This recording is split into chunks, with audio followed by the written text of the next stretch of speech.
Welcome to YVT on the Road, as we attend ZC Live, the biggest social media conference in the Southeast. Find out everything you need to know from the people who are there. Hello and welcome back to ZC Live 2025, the video podcast studio. And I'm joined by Kimmy. Hello. Hi, Rachel. Lovely to have you. Thank you. I'm good. What a day. I'm like buzzing. There's a queue. We've done our talk. It's all go. How are you finding it? I'm finding it amazing, actually. I think we use social media every day.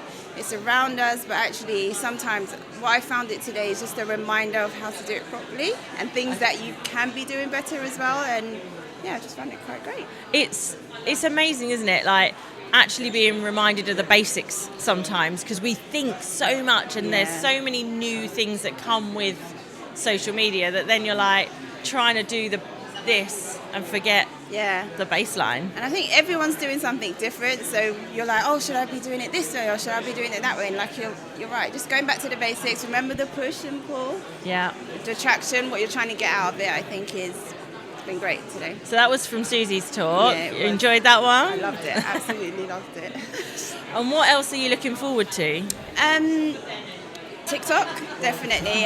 So where I'm coming from a background from a charity. I work for a charity called ThinkForward, and we work with young people around reducing the NEET rate, so getting young people to think about their careers, what they want to do when they leave school, having confidence in their choices, because they might not have it all together, but again, just building that skill set, so when they leave school, they've got a better idea. And I think, again, social media is a massive part of that. And they have more access to the internet and therefore can access more opportunities, and just trying to show how they can use that a bit better.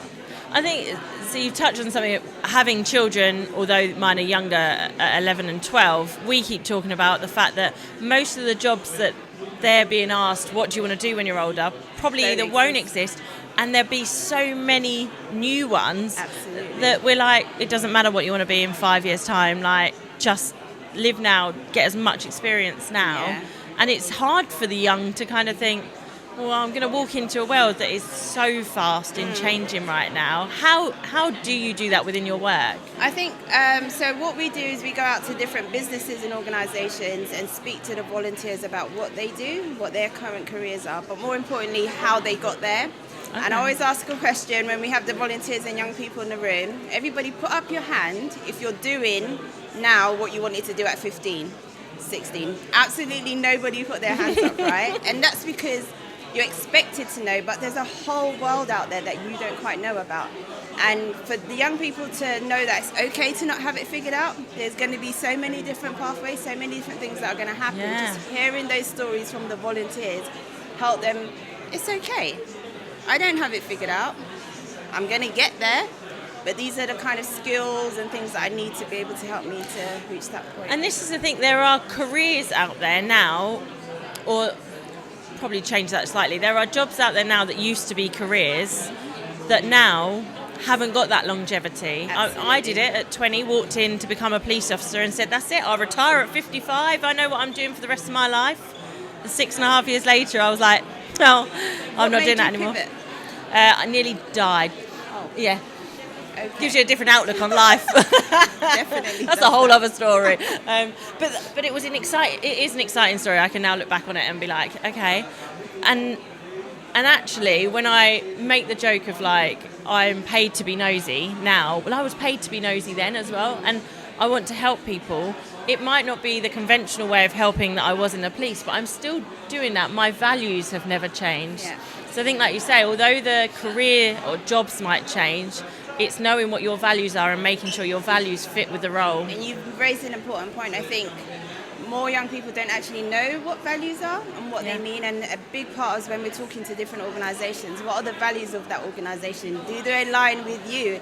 Again, when you're thinking about going into employment and you're like, oh, I want to be a good employee for this business, but actually, does that business fit with your values, and does it align with what you want, and is it a setting that you want to be in every day as well? So big job, but we're doing it, we're trying. It's so good. We're going to make sure I've got all your details, which I've already seen you fill out, so I know we've got them. We're going to stick them in below as well.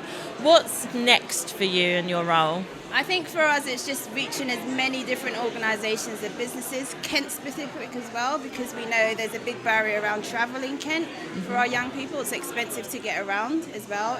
We know they're SMEs, so really small businesses, so actually the opportunities are not as large as in London. So for our Kent young people, it's just being able to access those small businesses, take them into those spaces, get them to hear about the different roles that are more local to them, and just getting young people in front of more people who've lived life and can tell those stories. So exciting. Thank you so much for joining me today. I can't wait to share this with you so you can share it and we can get you out there for more people. Thank you so much.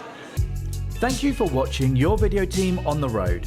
If you would like your video team to come to your event with their video podcast pop-up studio, get in touch with us at yourvideoteam.co.uk/pop-up.